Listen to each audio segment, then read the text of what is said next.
Bon, il est important que vous sachiez quelque chose. Le fait qu'on se retrouve toutes les semaines dans ces épisodes de Mes Bricolos, ça vous prouve à quel point le design, c'est pas simplement un métier que j'exerce depuis plus de 20 ans, mais c'est surtout et aussi une passion. Et dans cet épisode de Mes Bricolos, justement, je vais vous parler de projets qui m'ont plu, les projets coup de cœur de collègues qui ont fait des créations qui m'ont beaucoup plu, qui m'ont intéressé. Et j'ai compilé un petit peu tout ça. Ça fait un petit moment que je mets des projets de côté en me disant quand j'en aurai suffisamment, je vous ferai un épisode de Mes Bricolos. Donc vous allez voir, on va découvrir plein de nouvelles créations, plein de choses très intéressantes, plein d'objets, de produits qui valent vraiment le détour. Donc on se retrouve tout de suite en couleur pour découvrir tout ça ensemble. Vous allez voir, c'est vraiment intéressant. À tout de suite les amis. Salam alaikum, bienvenue à tous dans ce nouvel épisode de Mes Bricolos, épisode numéro 40 de la saison 5. Comment vont mes bricologistes préférés? Alors évidemment, quand je parle des bricologistes, aussi appelés les bricologues, je parle de ceux qui sont abonnés à cette chaîne. Donc c'est le moment de vous abonner, vous prenez 2-3 minutes, que dis-je 2-3 minutes, 2-3 secondes. Vous n'avez pas besoin de 2-3 minutes pour cliquer sur le petit bouton abonnement, la petite cloche pour recevoir une notification à chaque fois que je publie un nouvel épisode de Mes Bricolos. Puis tant que vous y êtes, un petit pouce en l'air, un petit commentaire, ça fait toujours plaisir. Ça montre que vous soutenez le projet et moi, ça me motive. Voilà. Donc, c'est notre petit rituel hebdomadaire. Chaque mercredi à 17h GMT, je publie un nouvel épisode de Mes Bricolos. Et justement, dans ces épisodes de Mes Bricolos, on prend le temps de discuter, papoter, commenter les dernières actualités de la création, de l'innovation et du design. Et généralement, je le faisais un peu plus souvent dans les autres saisons de Mes Bricolos. Je faisais un épisode coup de cœur parce que c'est toujours intéressant de voir ce qui se passe dans le monde du design, de regarder un petit peu les projets de belles pièces de meubles, de beaux objets qui sont intéressants à la fois sur le plan du style, mais aussi sur le plan de l'ergonomie, de la fonctionnalité. Enfin, vous allez voir. Alors déjà, c'est ce que je vous ai expliqué, c'est que, voilà, comme je regarde toujours ce qui se passe dans le monde de la création, de l'innovation et du design, il y a des projets, je me dis, tiens, c'est intéressant, mais tout seul... Bon, ça fait pas un épisode de Mes Bricolos. Donc là, j'ai rassemblé plein de créations super intéressantes que j'ai compilées. Donc vous allez voir, là, on va passer un petit moment ensemble, on va se régaler. Alors déjà, sur Design Boom, je vous en avais pas parlé, mais c'est vrai qu'il y a eu la Design Week de Milan, là, c'était en mars-avril, il me semble, 2025. Bon, j'en ai pas forcément parlé dans ces épisodes de Mes Bricolos parce qu'il y a eu d'autres actualités, mais à chaque fois qu'il y a le Salone, le Salone del Mobile 2025 à Milan, à chaque fois, Moy nous fait une présentation de sa collection avec les dernières pièces. C'est vraiment le moment où Moy, cet éditeur qui a été fondé en partie par Marcel Wanders, qui est un designer incroyable, que j'apprécie beaucoup, qui travaille beaucoup sur l'ornementation. J'avais déjà fait un épisode de Mes Bricolos sur lui. Mais je trouve que c'est une marque qui me plaît beaucoup. Il y a ce raffinement, cette élégance, cette beauté et ce travail de l'amplitude. Quand je parle du travail de l'amplitude, par exemple, cette image le montre bien. C'est assez compliqué de créer des objets qui dialoguent ensemble et qui ont une dimensionnalité intéressante, qui cohabitent. Où chaque pièce cohabite ensemble dans l'espace et le volume. Et je trouve que par exemple, là on a un très bel exemple entre les luminaires, l'espèce de fauteuil, espèce de nœud, et cette petite table basse avec ce tapis. Il y a un effet de combinaison, il y a une cohabitation de ces éléments qui paraissent totalement opposés. C'est-à-dire si vous les prenez individuellement, on a l'impression qu'ils vont pas forcément dialoguer ensemble. Et puis dès qu'on les met ensemble, il y a une espèce d'harmonie, il y a une espèce de logique qui se met en place. Cette marque, elle est très forte pour faire des pièces qui fonctionnent bien individuellement, mais qui fonctionnent aussi très bien dès qu'on combine les différents produits de cette marque, les différentes créations de cette marque. Puis il y a toujours ce raffinement, cette élégance. Alors, c'est extrêmement bien fait. Moi, j'ai eu l'occasion de rencontrer Marcel Wanders, d'être invité à plusieurs reprises d'ailleurs à Milan, où il exposait toutes les nouvelles collections, les nouvelles créations. Et à chaque fois, j'étais époustouflé par la qualité d'exécution, la qualité de fabrication, la qualité des pièces. Et c'est des pièces, il y a tout...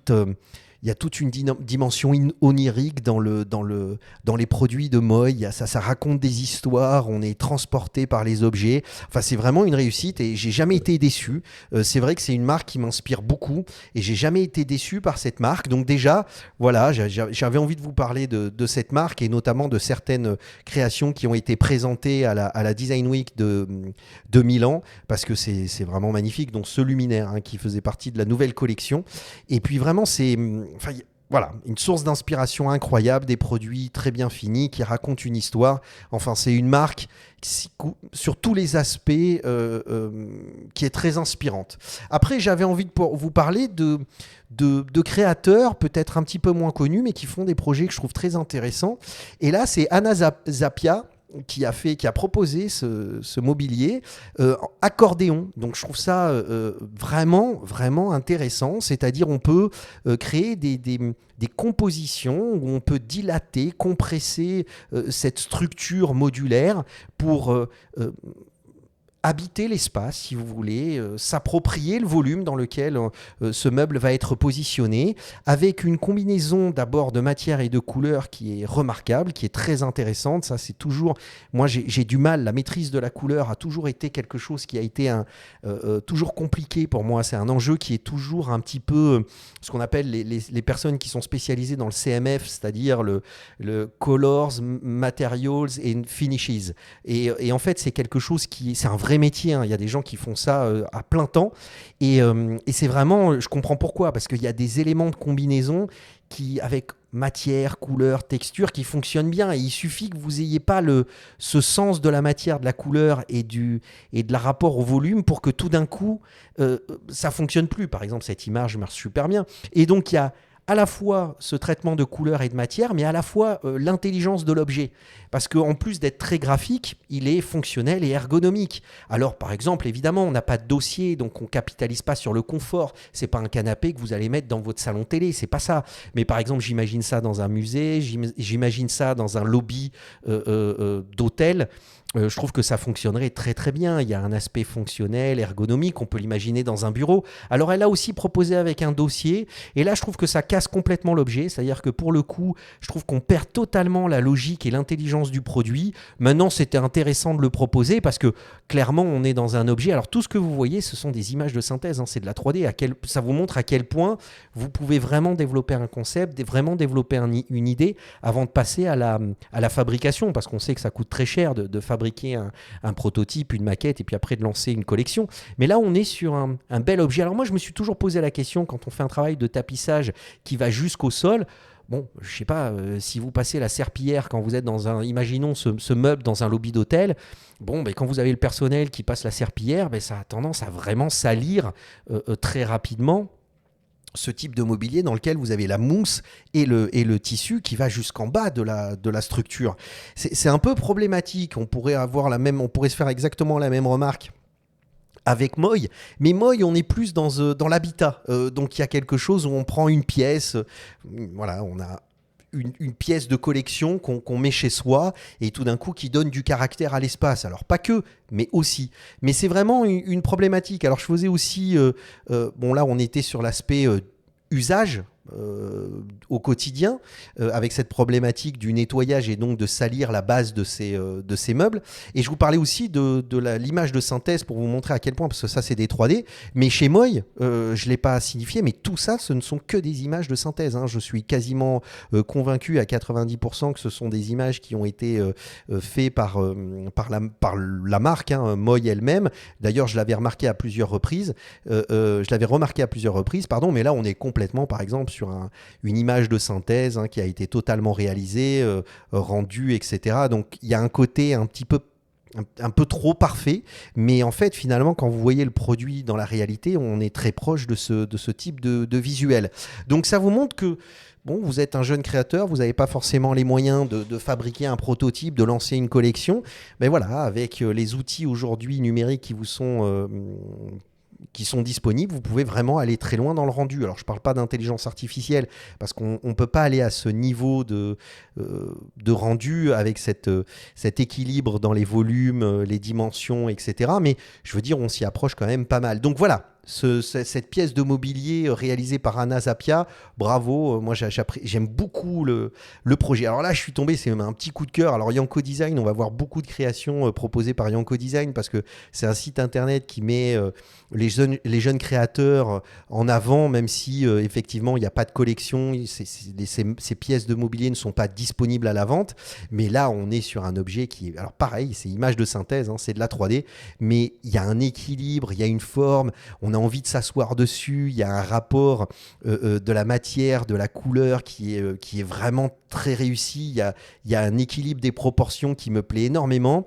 On est complètement dans un objet qui a été modélisé en 3D avec ce côté un petit peu très, très à la mode, hein, terrazzo, et on voit bien que le mec s'est vraiment pris la tête. C'est-à-dire, je suis allé voir son site internet, il maîtrise parfaitement le rendu 3D parce que si vous voyez un petit peu même l'effet de matière, rien que visuellement, on identifie tout à fait le type de matériau à laquelle cette chaise a été fabriquée, dans laquelle cette chaise a été fabriquée. Alors, il s'appelle Alex Rikicki.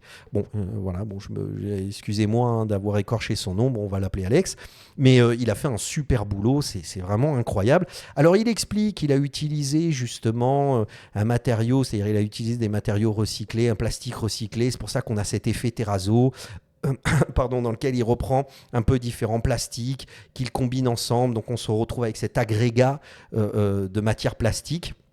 Alors là, pareil, un rendu 3D, le sable est extrêmement bien fait, mais on voit bien, on voit à peine que c'est une 3D. Alors si vous regardez, vous arrivez à deviner, parce qu'il y a une répétition de la texture, c'est comme ça qu'on devine qu'on est face à une 3D, mais le mec, il a un niveau, au niveau de la maîtrise des outils de modélisation 3D et de rendu 3D qui est juste extraordinaire. Hein. C'est vraiment bravo, quoi. C'est une leçon. Mais je veux dire, voilà. Alors la question de la matière, alors je comprends parfaitement, c'est ce type de matériaux qui sont très à la mode en ce moment, très à la mode en ce moment. Donc c'est un terrazzo mais avec de la matière plastique, espèce d'agrégat de matériaux plastiques. Alors il y a une société qui fait ça, mais qui le vend en panneaux. C'est-à-dire, alors je vais vous montrer, voilà, c'est vraiment des panneaux qu'on assemble. C'est pas quelque chose qu'on peut mouler. Vous achetez des panneaux et puis après vous les assemblez.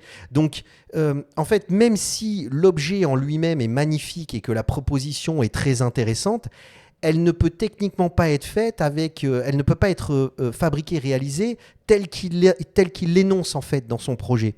C'est là où, voilà, quand on fait du design industriel, on est capable d'identifier les techniques de fabrication, on est capable d'identifier les problématiques. Alors là, il est sur un moule d'injection, mais je vous raconte pas la complexité du moule parce que là, on a des dépouilles, enfin on a des contre-dépouilles dans tous les sens. Donc là, c'est vraiment un moule avec des plans de joints qui vont enfin, il y en a partout, quoi. C'est pas évident. Alors est-ce que c'est assemblé? On moule la partie inférieure et la partie supérieure après qui vient s'assembler, mais j'ai pas l'impression, quoi. Quand on regarde la pièce de derrière, il l'a pas pensé comme ça. Donc on a un objet qui est compliqué à fabriquer, qui est pas facile, qui est relativement complexe. Le matériau qu'il explique, qu'il a sélectionné pour ce type de produit, en fait, c'est un matériau qui se vend en plaques, parce que c'est comme ça qu'ils arrivent à le vendre, à le fabriquer. Mouler, ce serait compliqué, mais bon, on félicite l'exécution, la proposition et surtout l'objet en lui-même. C'est-à-dire, il y a en termes de style et en termes de proportion, le mec, il a fait un super boulot. Après, on passe sur un peu dans le même langage, un peu rond et un peu généreux. On passe dans cette proposition, c'est ce petit tabouret là qui a été fait par Studio Hololoo, Bubble Stool. Et là, c'est pas une 3D, c'est-à-dire on est face à une vraie maquette. On est vraiment en face d'une maquette de forme, d'aspect et de fonction, je pense. On n'est pas sur un prototype parce que les mecs expliquent sur leur site internet. Alors, ce que j'adore, c'est que quand on va sur le site internet du studio Hololoo, on se rend compte qu'ils ont vraiment gardé ce langage, je veux dire, formel autour du bubble, de la bulle. Et c'est ça qui est bien, c'est qu'il y a une cohérence globale. C'est ça que j'aime dans le design, c'est que c'est pas un objet qui est juste intéressant parce que tout d'un coup, ils ont proposé quelque chose d'assez esthétiquement innovant, même dans le rapport à la matière, à la texture et au volume. Mais même leur site internet est un peu basé sur les mêmes principes et les autres créations aussi. Et en fait, ils expliquent explique que ben voilà, c'est disponible, c'est une pièce de mobilier qui est disponible à l'édition. Donc voilà, à la fin du site internet, si vous voulez, c'est un prototype, mais aucune production n'a été planifiée. Mais en gros, si vous êtes intéressé par l'objet, vous pouvez contacter le studio de design. On fait souvent ça, hein. Moi c'est pareil, hein. Je fais des créations et puis après je les propose en édition, parce que le but du jeu, c'est que si vous attendez des éditeurs, ce sera compliqué. Donc vous devez être force de proposition, hein. Là je parle à mes collègues et jeunes professionnels du design ou étudiants en design. Vous devez être force de proposition. Si j'avais attendu une marque pour créer mon meuble Zélie, bah, je l'aurais attendu longtemps.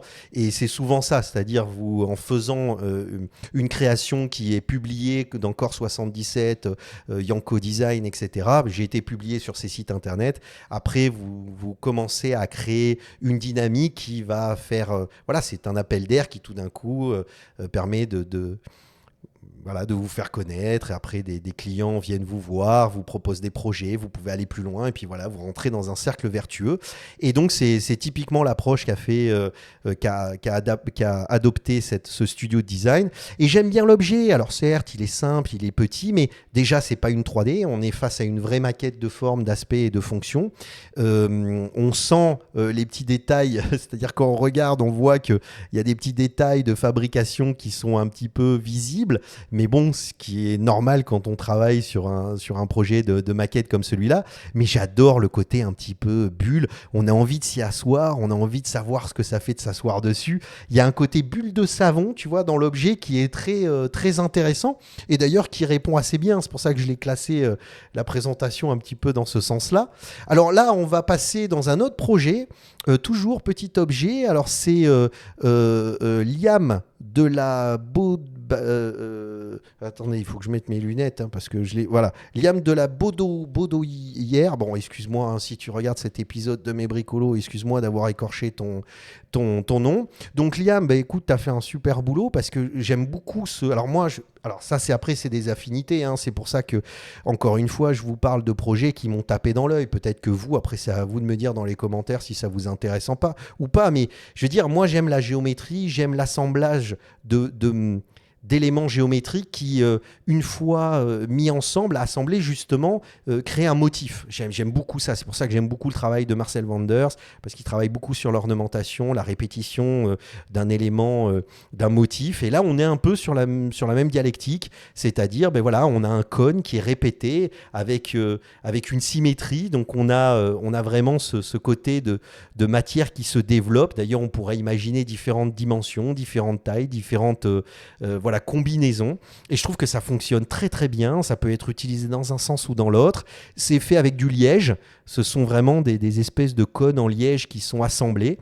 Et je trouve que ça fonctionne bien. Voilà, on est sur un petit objet qui est simple, efficace et qui marche bien. Moi, c'est tout ce que j'aime dans le design. En plus, comme c'est du liège, on voit bien que c'est pas quelque chose de très lourd. Vous ferez la même chose avec du MDF ou du bois massif. C'est juste impossible. Ça pèserait 1,5 tonnes. Mais avec du liège, on se dit, ouais, c'est pas bête, c'est cohérent. Alors, comment c'est assemblé ? Je ne sais pas. Quelle est la technique d'assemblage ? Je ne sais pas, parce que là, je ne vois pas de point de colle, je ne vois rien du tout. Alors, évidemment, ça ne peut pas être moulé en l'état, ça ne peut pas être travaillé en l'état. Donc, voilà, il y a une question pas dans la fabrication, mais dans l'assemblage qui n'est pas résolue pour moi. Et encore une fois, on est face à une 3D, hein, on est face à de l'image virtuelle. Donc, c'est facile parce que ça rend bien. Alors, la 3D est beaucoup moins bien réalisée que les autres sites internet, enfin les autres designers. Mais quand même, on identifie parfaitement l'objet, on le visualise parfaitement. Hein, ça reste quand même un travail bien exécuté. Mais par contre, voilà, la 3D, ça a l'avantage de rendre l'objet tout de suite évident, alors que moi, je vois pas de point d'assemblage, je vois rien du tout. Donc, je suis assez curieux de savoir comment le designer a pensé l'objet dans sa fabrication. Parce qu'il nous le présente même levé, donc ça veut dire qu'il triche pas, mais sauf que là, ça peut pas se faire comme ça. C'est-à-dire qu'à un moment donné, il faut être cohérent dans la logique d'assemblage. Et si tu fais ça, est-ce qu'il n'y a pas des des espèces d'éléments métalliques qui rentrent dans chacun des cônes pour les maintenir en l'état sur la partie arrière. Enfin bon, tu vois, il y a une question dans la fabrication qui n'est pas résolue, en tout cas dans cette présentation de cet article. Après, on arrive sur un objet, alors là, on est sur l'image de synthèse et pas forcément, on est vraiment sur de la photo. Mais c'est un objet imprimé en 3D, mais souvent en fait, alors c'est une espèce de petite bibliothèque, j'aime bien la forme, et souvent quand on pense à l'impression 3D, on va tout de suite vers des objets qui sont très complexes, avec beaucoup d'éléments, et puis c'est vraiment assez visuellement très envahissant. Et là le mec il a fait cette petite bibliothèque, alors c'est, je l'ai noté, voilà, c'est Interesting Times Gang, c'est le c'est le nom du studio. Et en fait, ils ont fait cette espèce, pas une bibliothèque, de petite étagère, mais je trouve ça super intéressant. C'est-à-dire, je me dis, ça fonctionnerait très très bien dans un espace, tu sais, dans un studio, dans un petit appartement, et tu viendrais le mettre sur une table, tu vois, ça donne une petite pointe de couleur sur un espace déjà existant où tu as déjà du mobilier, et c'est un objet un peu intriguant avec cette logique de forme où tu peux mettre un peu tout et n'importe quoi. C'est-à-dire chaque étagère peut avoir sa propre utilisation, les livres, la bouteille, les petits verres, les encens, enfin je veux dire, voilà, et ça existe dans plusieurs couleurs, et la forme en elle-même je la trouve assez réussie, et des fois c'est ce que j'apprécie, c'est-à-dire quand on utilise des technologies de prototypage rapide qui permettent de faire des formes très complexes, etc. Bah, des fois simplement avec un objet assez simple, avec voilà, on sent que on cherche pas à en mettre plein la vue, on a juste un objet dans lequel on a raconté une petite histoire, dans lequel on a pensé à des petits accessoires, des petites choses que tu viens mettre à l'intérieur de ces étagères, et ça fonctionne très bien. Voilà, il n'y a pas besoin d'aller beaucoup plus loin, tu vois, c'est joli, c'est bien. Alors on a l'effet de l'impression 3D avec cet effet de strat. Voilà, c'est bien, c'est intéressant. Alors là, j'ai mis ce projet de côté. C'est le projet de Matteo Zorzenoni. Bon, projet de Matteo. Chaque fois que j'essaye de prononcer les noms, j'écorche. Mais je l'ai mis de côté parce que il y a un gros travail sur la transparence, le vert, la couleur dans la transparence, la réflexion de la lumière dans la transparence. Donc là, Matteo, il a fait ce travail de petite table basse qui sont magnifiques, où en plus on a des effets de matière, enfin c'est beau, c'est élégant, j'aime bien l'effet un peu, voilà, cette espèce de forme un peu organique sur le plateau de la partie supérieure, le pied central, voilà, il y a une certaine forme d'élégance, de beauté et de poésie dans l'objet, et ça fait référence bien évidemment au Liquid Glass d'Apple, donc bien sûr on n'a pas attendu Apple pour faire ce genre de travail sur la transparence et la texture. Mathieu Lehanner travaille beaucoup là-dessus lui aussi, mais là je trouve qu'il y a voilà, c'est un objet simple, élégant, intéressant, où il y a tout de suite, dès que vous travaillez sur la transparence, vous travaillez tout de suite sur un objet qui a sa propre matérialité. C'est-à-dire, c'est pas simplement un objet voilà, qui est là, qui est posé dans votre espace, mais tout d'un coup, il interagit avec ce qu'il y a autour de lui, la lumière, le mobilier, et cette transparence vient dialoguer avec l'espace, le volume et les pièces qui sont contenues dans l'espace et ce volume. Donc tout d'un coup, ça crée une dimensionnalité supplémentaire, enfin, ça crée un espace supplémentaire. La réflexion, la réfraction, il y a plein de choses qui se passent dès que vous travaillez sur de la transparence. Donc je trouve cet objet très bien réussi, c'est élégant, c'est simple, c'est doux. C'est bien fait, j'adore ce travail de couleur, de matière, encore une fois. Donc voilà, c'est un projet bien réalisé. Et ce projet, je l'avais mis de côté depuis un petit moment parce que je trouve ça mais génialissime. C'est un projet d'enceinte, voilà, d'enceinte pour appartement, pour maison, dans lequel en fait il a placé l'aimant sur un textile qui vibre. Ce qui n'est pas bête du tout. Alors évidemment, vous n'avez pas la qualité acoustique d'une enceinte traditionnelle dans laquelle vous avez le caisson qui vient absorber le son pour le restituer. Donc à mon avis, vous devez avoir pas forcément énormément de basses, mais vous avez beaucoup plus enfin, vous n'avez pas l'ensemble du spectre, j'allais dire sonore. Vous avez un échantillon, parce qu'évidemment ça peut pas avoir la même restitution, mais alors moi déjà j'adore le dégradé, c'est quelque chose qui me plaît beaucoup, je le travaille beaucoup. Il y a aussi cet effet terrazzo, c'est très à la mode, là on est sur des couleurs, des assemblages de couleurs et de matières qui sont vraiment C'est très bien réussi, hein. Le mec, il a fait un super boulot. Et l'enceinte est juste magnifique. Elle est super belle. T'imagines ça dans un espace, dans un volume, pour simplement mettre une petite musique d'ambiance, tu vois, ça fonctionne super bien. T'as l'impression que c'est un paravent. T'as l'aspect, en plus, j'adore la simplicité de l'objet avec la technologie qui n'est pas cachée, qui est visible. Et moi, je me dis, mais tiens, mais combien ça coûte? C'est là où je suis allé sur le site internet et j'ai halluciné parce que les mecs, ils font des ventilos qui sont super beaux. Ils font des ventilos, des luminaires, ils font plein de trucs. Les gars, c'est incroyable. Et je me suis intéressé un petit peu, donc j'ai regardé évidemment l'enceinte, et alors juste ça fonctionne super bien. Regarde le mouvement et tout, c'est incroyable. Et puis je regarde, alors je recommence à regarder la liste des produits. Je me dis, mais comment ça s'achète? Je remarque assez vite parce que je vois la façon, ça c'est la déformation professionnelle, mais l'effet de matière et de texture sur les différents éléments, je me dis mais c'est de l'impression 3D, les mecs le développent eux-mêmes. Non, non, en fait ils vous proposent de télécharger la notice de montage et vous le faites vous-même. Ils vous expliquent quoi acheter à quel endroit, et puis après il vous dit voilà, vous achetez des tubes de PVC, vous les assemblez, vous les peignez, voilà ce que vous faites. Alors c'est que des choses que vous pouvez acheter dans le commerce, des matériaux que vous pouvez acheter dans le commerce, des éléments que vous pouvez facilement trouver sur Amazon ou ailleurs, hein, peu importe, dans le quincailler ou je sais pas, la quincaillerie qui se trouve à côté de chez vous, vous pouvez trouver ces différents composants. Et après, vous l'assemblez vous-même. Il vous explique exactement comment faire, quoi imprimer en 3D. Vous pouvez télécharger chaque module individuellement. Vous voyez, vous pouvez regarder. Et vous avez toute la technique, les techniques d'assemblage, de fabrication pour chacun des modules qui sont proposés. Les mecs, ils vous expliquent voilà, que c'est incroyable. Je ne m'y attendais pas du tout. Et en plus, c'est très bien fait. C'est-à-dire que, encore une fois, le travail d'assemblage, de matière, de couleur, enfin, tout est extrêmement intéressant. Et il vous explique, voilà, on fait ça avec bombe de peinture, des tubes PVC, un câble, 3 lampes, et puis après on vous explique comment faire. Alors bon, pour arriver à ce niveau de qualité, je pense que tu dois te galérer un petit peu, hein, c'est pas aussi facile qu'ils ne l'expliquent. Ils font même des... Regarde, c'est super beau, c'est hyper intéressant. Même ça, je trouve ça vraiment très beau. Et puis alors, c'est toujours... vous pouvez remarquer que dans tous les projets que j'ai sélectionnés, il y a un point commun, c'est ce travail de la couleur, de la matière, du dégradé, c'est cet assemblage. Je trouve que c'est très bien réussi, quoi. Moi, j'aime la couleur, c'est quelque chose qui est compliqué et je vous promets que c'est pas facile de trouver les bonnes matières, les bonnes couleurs qui s'assemblent et qui tout d'un coup s'harmonisent ensemble. Moi, j'explique que je m'inspire souvent de la basket parce que je trouve qu'il y a eu un exercice de travail autour de la texture et de la matière dans la sneakers qui est vraiment très intéressante et qui est une bonne source d'inspiration. Et pour ça, c'est pas forcément chez Nike ou Adidas que je vais aller puisque eux, c'est plus... enfin des produits qui sont développés pour la grande consommation, mais je vais plus sur New Balance ou sur Karoo. Hein, j'adore ce qu'ils proposent Karoo en termes de matière couleur, et ça m'inspire énormément quand moi-même je travaille un meuble, je travaille un luminaire, enfin peu importe, je travaille un espace. Je trouve que c'est très inspirant.